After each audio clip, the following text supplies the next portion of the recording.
Sejahtera untuk sahabat sekalian dimanapun sahabat berada. Semoga kita semua aman dalam perlindungan Tuhan. Nah, pada kesempatan ini saya akan menanggapi pernyataan Pastor Gideon Simanjuntak mengenai musik. Nah, mari kita lihat pernyataan Pastor Gideon Simanjuntak dalam video berikut.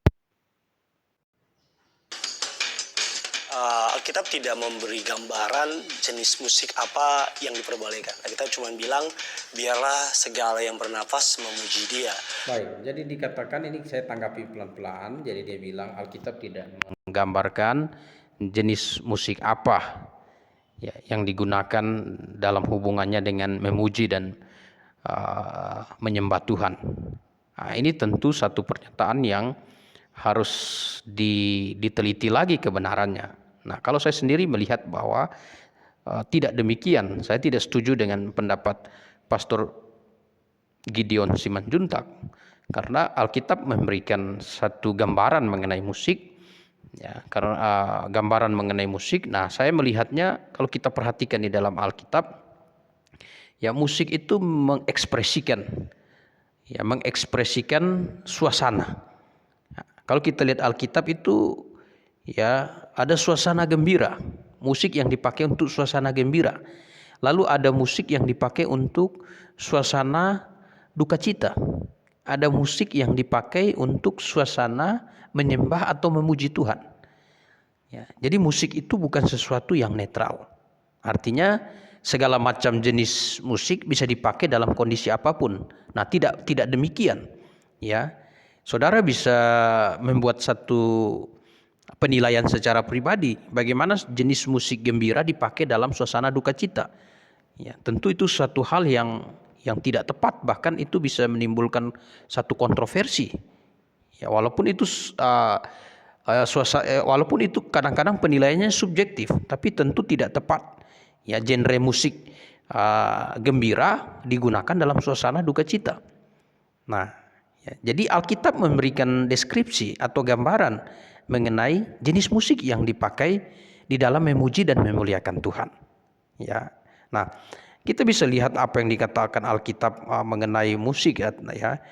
Di dalam Kejadian 31 ayat 27, pada waktu Laban bertemu dengan Yakub, ya Laban ketika dia menyampaikan isi hatinya kepada Yakub, dia memberikan satu pertanyaan retorika kepada Yakub bahwa mengapa Yakub pergi dari rumahnya tidak memberitahu dia? Bukankah dia bisa mengungkapkan sukacitanya dengan nyanyian sukacita, ya, dengan nyanyian sukacita. Nah, jadi nyanyian sukacita ini satu genre musik yang digunakan untuk kehidupan sosial yang mengekspresikan satu kegembiraan. Nah, kemudian ada duka cita. Kita bisa lihat itu suasana duka cita di mana ada nyanyian. Tentu nyanyian yang diiringi dengan musik ini genrenya pasti genre musik yang berhubungan dengan duka cita. Ya, itu bisa kita lihat di dalam 2 Samuel pasal 1 ayat 17. Ya, bisa saudara buka Alkitab saudara di rumah. Kita bisa lihat di dalam kitab 2 Samuel. Oke. Ya, itu pada waktu Daud mendengar kabar tentang kematian Saul dan anaknya, ya, Daud berduka cita. Ya, nah coba di sini. Daud menyanyikan nyanyian ratapan. Ya, menyanyikan nyanyian ratapan ini karena Saul dan Yonatan anaknya. Jadi nyanyian ratapan. Ya, nyanyian yang penuh dengan suasana hati yang berduka atas kematian Saul dan Yonatan sahabatnya Daud.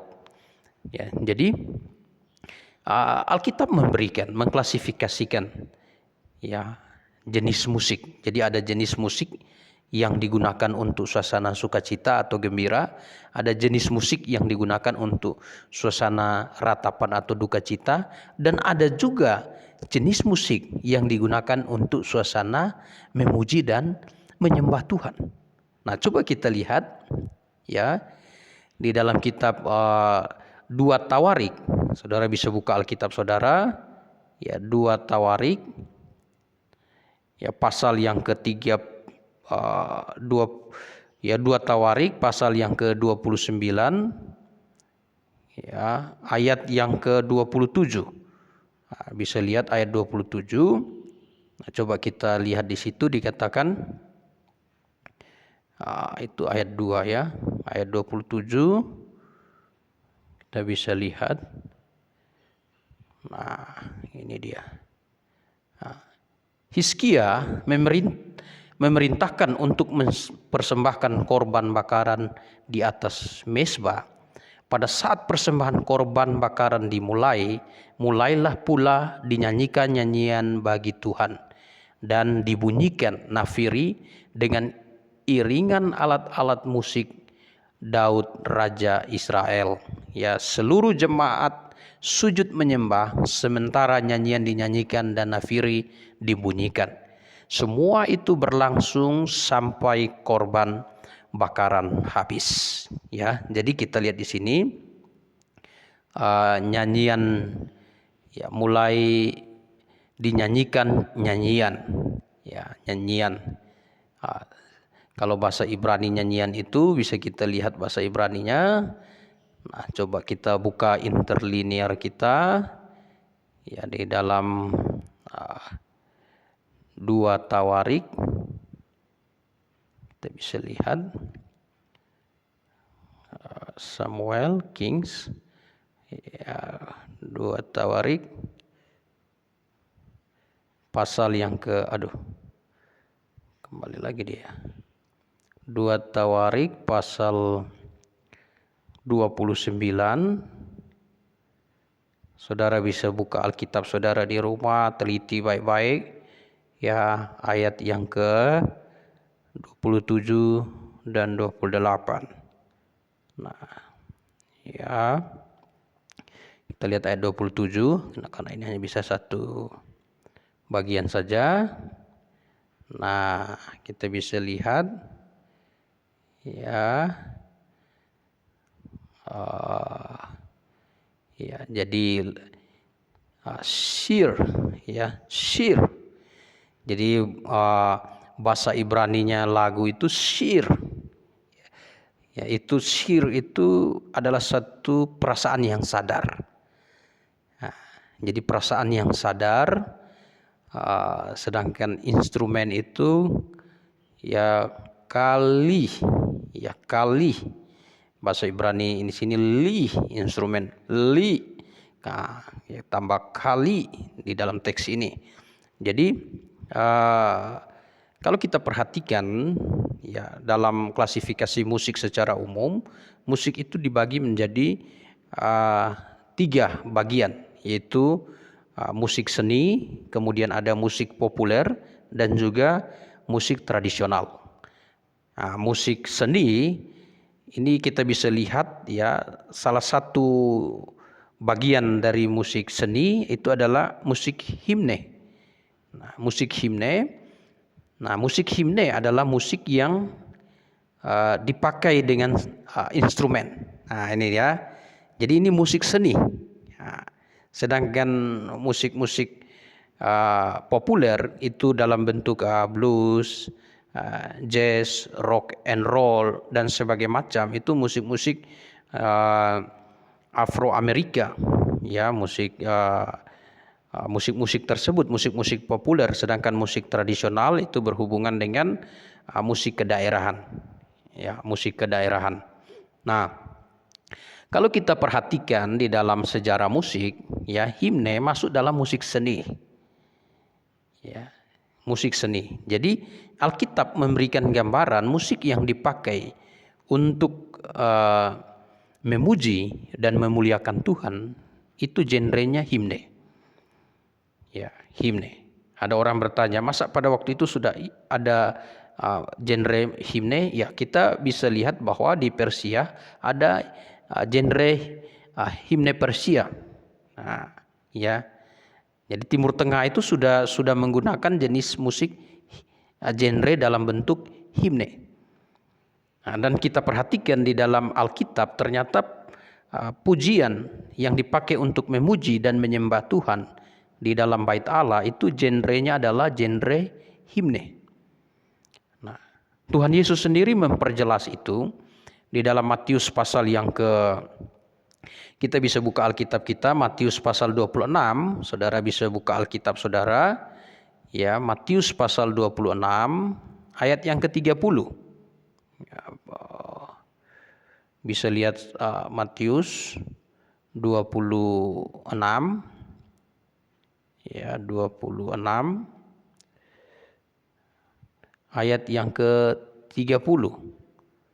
Ya, kita bisa lihat. Nah, di sini ya, sesudah menyanyikan nyanyian pujian, pergilah Yesus dan murid-muridnya ke Bukit Zaitun. Nah, kata nyanyian pujian itu di dalam teks aslinya itu gunakan kata, coba kita lihat teks aslinya ya. Kalau saudara bisa membaca bahasa Yunani itu lebih bagus lagi ya. Dalam bahasa Yunaninya itu humne santes ya. Jadi humne santes. Nah, coba kita lihat di dalam interlinear ya, kita bisa lihat interlinear. Nah, ini dia ya. Nah, itu dia ya. Humne santes, yaitu nyanyian himne. Jadi genre musik yang digunakan untuk memuji dan memuliakan Tuhan itu genrenya himne. Ya, jadi kalau Pastor Gideon Simanjuntak berkata Alkitab tidak memberikan gambaran mengenai genre musik, ini adalah satu kesimpulan yang tanpa betul-betul melakukan penggalian Alkitab secara baik dan benar. Ya, nah, ada lagi kita bisa lihat di dalam kitab Efesus. Ya, coba kita lihat Alkitab kita. Oke, bahasa Indonesia, Efesus pasal yang ke-5. Ya, kita bisa lihat Alkitab kita. Efesus pasal yang ke-5. Ya, ayat yang ke-19 kita bisa lihat. Ya, nah, di situ dikatakan, dan berkata-katalah seorang kepada yang lain dalam mazmur, kidung, pujian dan nyanyian rohani, bernyanyi dan bersoraklah bagi Tuhan dengan segenap hati. Ya, jadi kata yang dipakai di sini untuk kata kidung, puji-pujian dalam teks bahasa Yunaninya itu himnos. Coba kita lihat ya, supaya lebih mantap kita lihat interlinear kita, Efesus pasal 5 ya, ayat yang ke-19. Nah, coba kita lihat ya, ayat 19. Nah, di situ dikatakan di situ ya. Nah, itu kata-kata lentes ya, Falmois. Kemudian di situ ada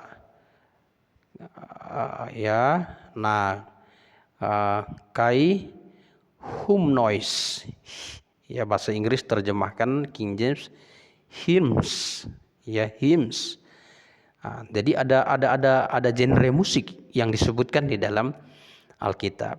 Ya, di dalam pertemuan jemaat, genre yang dipakainya itu adalah genre musik himne. Ya, mungkin pada waktu itu belum menggunakan peralatan musik yang selengkap sekarang.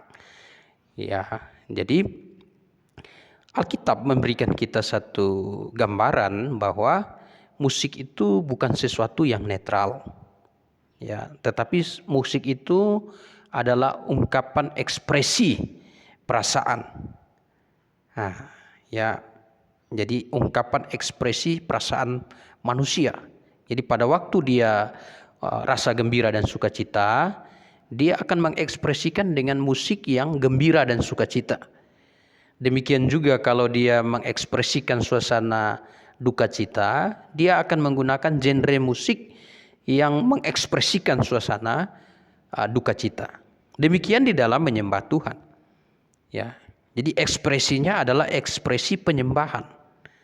Ya. Dan Alkitab memberikan satu penekanan secara jelas bahwa musik yang digunakan untuk memuji dan menyembah Allah, ya, baik itu dalam bentuk pujian yang bersifat doa dan syukur, yaitu dalam jenis musik atau bergenre hymns.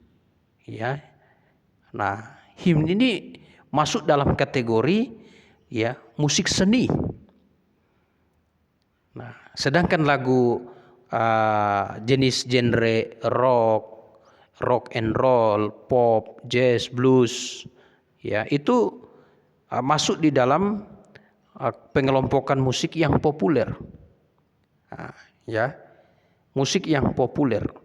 Artinya musik yang berhubungan dengan kehidupan manusia secara sosial, ya, secara sosial. Jadi musik-musik ini sebenarnya tidak cocok untuk dipakai menyembah Tuhan, karena ekspresinya sudah berbeda. Nah, Alkitab memakai jenis musik himne, ya, dan ini tentu ini sangat penting untuk kita pahami bahwa musik itu bukan sesuatu yang netral, ya. Nah, jadi maunya Tuhan seperti itu. Nah, kemudian kita lihat bagaimana pernyataan Pastor Gideon Simanjuntak. Selanjutnya coba kita lihat.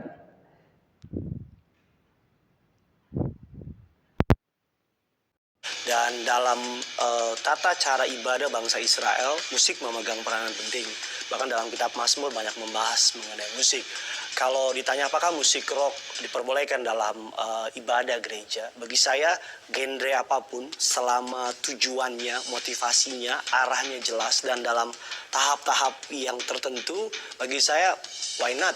Kenapa enggak gitu? Karena gereja harus relevan. Gereja harus menjawab tantangan zaman. Gereja harus menjadi antitesis atas dunia ini. Artinya, baik, coba kita lihat lagi pernyataannya. Jadi bagi dia genre musik apa saja tidak penting, yang penting hati. Nah, ini tentu pernyataan yang bagi orang yang mengerti musik tentu tidak sependapat. Ya, tentu tidak sependapat. Nah, artinya dalam penilaian umum, ya, ketika genre musik gembira digunakan dalam suasana duka cita, itu pun sesuatu hal yang tidak terpuji. Ya, tentu itu akan menimbulkan protes dan kritik. Nah, sebaliknya dalam suasana gembira, gunakan musik yang bergenre duka cita, maka itu akan menimbulkan satu suasana yang ya menimbulkan kritik juga dan protes. Nah, ya, itu sebabnya musik ini tidak netral. Ya, saudara yang saya kasih dalam Tuhan, ya Pastor Gideon Simanjuntak harus betul-betul memahami. Ya, jadi menyembah Tuhan itu bukan hanya sekedar masalah hati, tetapi harus dengan pengertian yang benar. Orang yang memiliki hati yang tulus untuk menyembah Tuhan, tetapi dia tanpa praktek yang benar, tanpa pengertian yang benar, tanpa pelaksanaan yang benar, ini akan menimbulkan kebenaran sendiri. Ya, nah kita bisa lihat ini bagaimana orang yang giat untuk Tuhan, tapi tanpa pengertian yang benar, hatinya mungkin dia pikir menyembah Tuhan, tetapi tanpa pengertian yang benar. Nah, dampaknya dia dirikan kebenaran sendiri. Nah, coba kita buka Alkitab kita, bagaimana Alkitab memberikan peringatan mengenai hal ini di dalam kitab Roma pasal 10. Ya, Roma pasal 10 ayat 1 sampai 3 kita bisa baca sama-sama. Saudara-saudara, keinginan hatiku dan doaku kepada Tuhan ialah supaya mereka diselamatkan. Nah ini, sebab aku dapat memberi kesaksian tentang mereka bahwa mereka sungguh-sungguh giat untuk Allah, tetapi tanpa pengertian yang benar. Nah, garis bawah ya, sungguh-sungguh giat untuk Allah tanpa pengertian yang benar. Hatinya menggebu-gebu untuk Tuhan. Semangatnya menggebu-gebu untuk Tuhan, tetapi tanpa pengertian yang benar. Nah, sebab oleh karena mereka tidak mengenal kebenaran Allah, dan oleh karena mereka berusaha untuk mendirikan kebenaran mereka sendiri, maka mereka tidak takluk kepada kebenaran Allah. Jadi begini, Di dalam kita menyembah Tuhan, di dalam kita memuji dan memuliakan Tuhan, kita harus di dalam pengertian yang benar. Kita harus berjalan di dalam kehendak Tuhan. Ya, kalau kita tidak berjalan di dalam kehendak Tuhan, dan kita hanya, oh ini hati saya mau menyembah Tuhan, oke hati menyembah, tapi tanpa mengerti dan melakukan hal yang tidak sesuai dengan kehendak Tuhan, maka itu penyembahan yang bisa dikatakan tidak diterima Tuhan. Karena itu penyimpangan. Nah, makanya di dalam Matius 7 ayat 21 sampai 23 itu ada orang-orang yang begitu yakin bahwa mereka sudah menyembah Tuhan, mereka sudah melayani untuk Tuhan, tetapi Tuhan menolak mereka. Ya. Nah, kita bisa lihat Matius 7 ayat 21 sampai 23 ya. Bukan setiap orang yang berseru kepadaku Tuhan, Tuhan akan masuk ke dalam kerajaan surga, melainkan dia yang melakukan kehendak Bapakku yang di surga. Artinya gini, hati ya itu penting, tapi hati yang harus diisi dengan pengertian yang benar. Nah, bukan hati yang semata-mata, oh ini sudah hati saya, jadi saya sudah tulus dengan Tuhan. Ya, apapun yang saya lakukan pasti Tuhan terima. Oh Tuhan punya ketetapan, Tuhan punya peraturan yang harus ditaati. Bagaimana caranya manusia datang kepada Tuhan? Tuhan menetapkan aturan-aturan tersebut agar manusia mentaatinya. Bukan manusia menyembah Tuhan sesuka hatinya. Nah, tidak boleh. Harus ikut apa yang Tuhan mau. Ya. Jadi ini kita perhatikan orang-orang di sini. Ini ya tidak melakukan kehendak Bapa, tapi mereka melayani Tuhan dengan giat. Nah, hasil akhirnya ayat 23, pada waktu itulah aku akan berterus terang kepada mereka dan berkata, aku tidak pernah mengenal kamu, enyahlah daripadaku kamu sekalian pembuat kejahatan. Ya, pada hari terakhir banyak orang berseru kepadaku, Tuhan, Tuhan, bukankah kami bernubuat demi namamu dan mengusir setan demi namamu dan mengadakan banyak mujizat demi namamu juga? Nah, Tuhan berterus terang kepada mereka pada hari penghakiman, aku tidak pernah mengenal kamu, enyahlah kamu sekalian pembuat kejahatan. Jadi Pastor Gideon Simanjuntak, ya ini pastor ya saudara yang saya kasih dalam Tuhan, ya pastor harus betul-betul, Pastor Gideon harus betul-betul ya, menyimpulkan sesuatu berdasarkan firman Allah. Nah, jangan sekedar dengan kata-kata kesimpulan pribadi. Itu tidak tepat ya. Jadi di dalam kita menyembah Tuhan, selain hati kita sangat penting, kita juga hati kita harus berjalan dalam pengertian yang benar, berjalan dalam kehendak Tuhan. Nah, genre musik yang dipakai oleh Allah, baik itu di bait Allah maupun di dalam masa jemaat lokal sekarang, genre yang dipakai oleh Allah adalah genre himne, atau jenis musik atau style musiknya adalah himne. Ya, itu yang dipakai untuk memuji dan menyembah Tuhan. Nah, saudara bisa buktikan kalau musik himne ini dipakai untuk di situasi pesta atau di diskotik, tentu tidak bisa diterima. Nah, tidak bisa diterima. Tapi sebaliknya musik-musik dunia, musik-musik diskotik, musik-musik populer yang saat ini, kalau dia dipakai ke dalam gereja, nah ini bisa diterima. Dan sama seperti kesimpulan Pastor Gideon, ini bisa menarik anak-anak muda. Nah, ya, tetapi tentu ini tidak sesuai dengan kebenaran.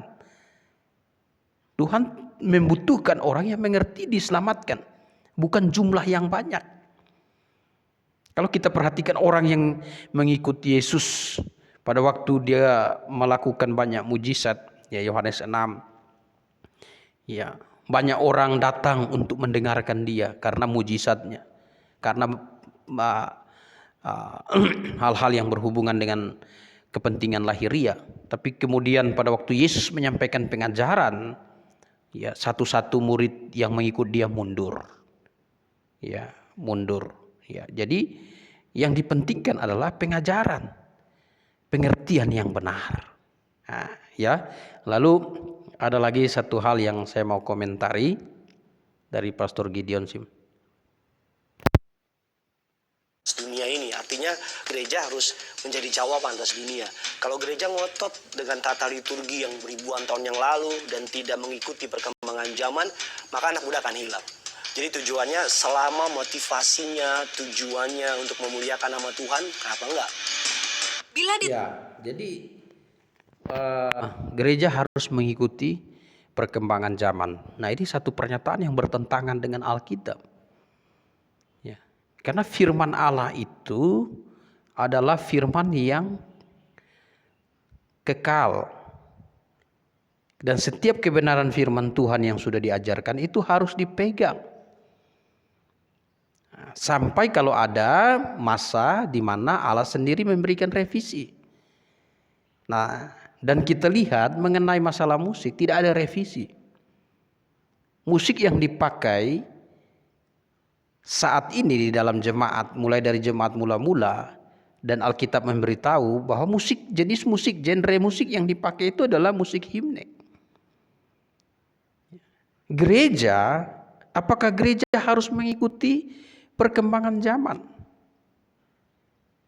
Ya, kalau dalam hal-hal teknologi, hal-hal yang ya sifatnya berhubungan dengan masalah sosial kemasyarakatan, ya, hal-hal yang berhubungan dengan perkembangan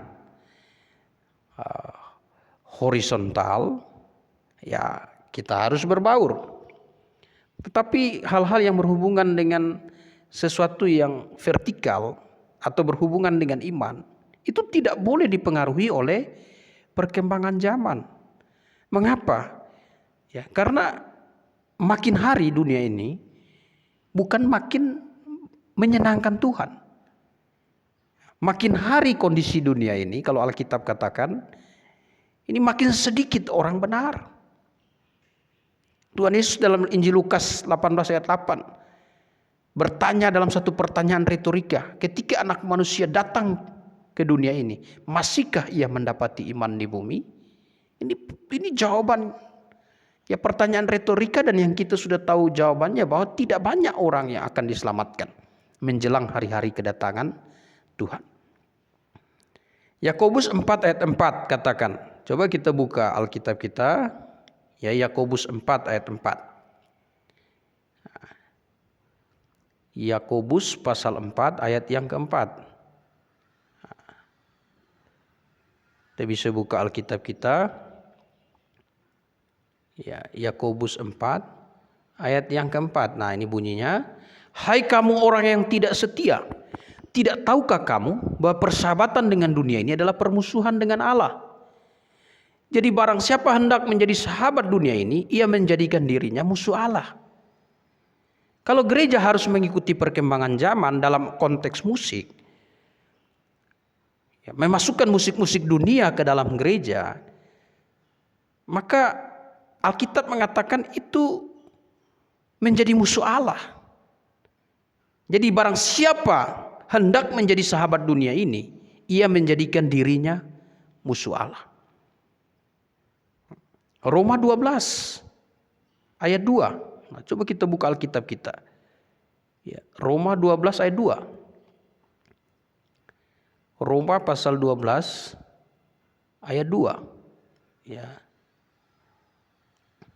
Nah, janganlah kamu menjadi serupa dengan dunia ini. Ya. Tetapi berubahlah oleh pembaruan budimu, sehingga kamu dapat membedakan manakah kehendak Allah, apa yang baik, yang berkenan kepada Allah dan yang sempurna. Ya. Jangan menjadi serupa dengan dunia ini. Artinya apa? Tuhan ingin anak-anak Tuhan ya, tidak mengikuti keadaan dunia dalam konteks iman. Ya, dalam konteks iman. Nah, dalam konteks lagu juga demikian.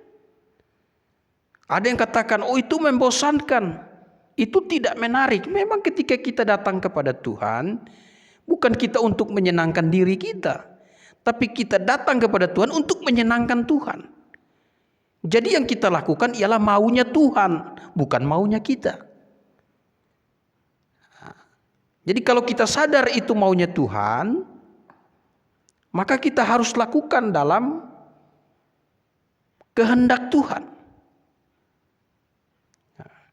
Dan Tuhan sudah mengatur itu semua.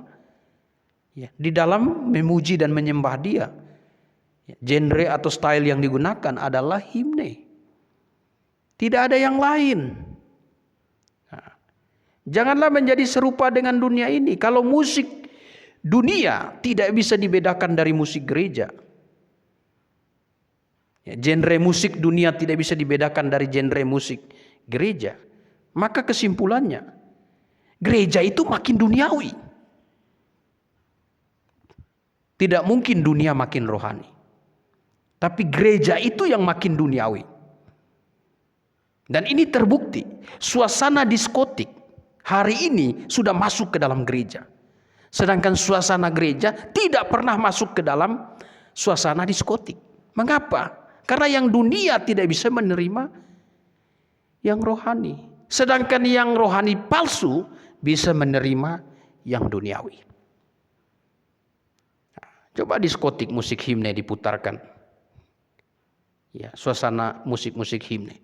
Nah, itu pasti diskotik begitu sepi pengunjung. Nah, ya. Jadi ini harus dipahami. Jangan kamu menjadi serupa dengan dunia ini. Kalau musik dunia sudah tidak bisa, kalau musik gereja sudah tidak bisa dibedakan dari musik dunia, maka sudah pasti gereja itu makin duniawi. Tidak mungkin dunia makin rohani. Ya, jadi Pastor Gideon Simanjuntak. Lalu bagaimana caranya untuk menarik orang? Kita harus memberitakan Injil. Menyampaikan Injil yang benar. Orang bertobat diselamatkan. Kalau orang sudah bertobat diselamatkan, tentu dia mau hidup dalam kehendak Allah. Nah, tapi kalau semata-mata untuk menyenangkan manusia, menarik orang supaya gerejanya ramai, ini sudah tujuan lain ini. Ya, ini tujuan bisnis. Itu sama dengan dunia entertain. Ya. Jadi ini tujuannya bukan tujuan untuk menyelamatkan jiwa lagi, tapi bagaimana bisa menyenangkan hati manusia, memuaskan keinginan hati dan keinginan telinga. Ini sudah tidak alkitabiah. Ya, jadi Pastor Gideon Simanjuntak, saya tidak sependapat dengan pernyataan saudara. Ya, karena apa yang saudara kemukakan ternyata setelah dalam penyelidikan Alkitab yang saya lakukan, ya, Allah memberikan gambaran yang jelas mengenai genre musik yang dipakai untuk memuji dan memuliakan Tuhan. Baik itu di bait Allah maupun hari ini di dalam jemaat, itu adalah himne. Ya, masuk dalam kategori musik seni. Sedangkan musik populer, ya pop rock dan segala macam, itu tidak bisa dipakai untuk memuji dan memuliakan Tuhan. Ya. Nah, musik tradisional yaitu ciri khas satu suku bangsa. Ya. Nah, jadi ini harus dipahami dengan baik dan benar. Ya, Kristen Alkitabiah sudah pasti musik yang dipakai di dalam gereja, di dalam bernyanyi berbeda dengan musik dunia. Karena Alkitab katakan, jangan menjadi serupa dengan dunia. Persahabatan dengan dunia adalah permusuhan dengan Allah. Demikian tanggapan saya. Tuhan Yesus menyertai kita.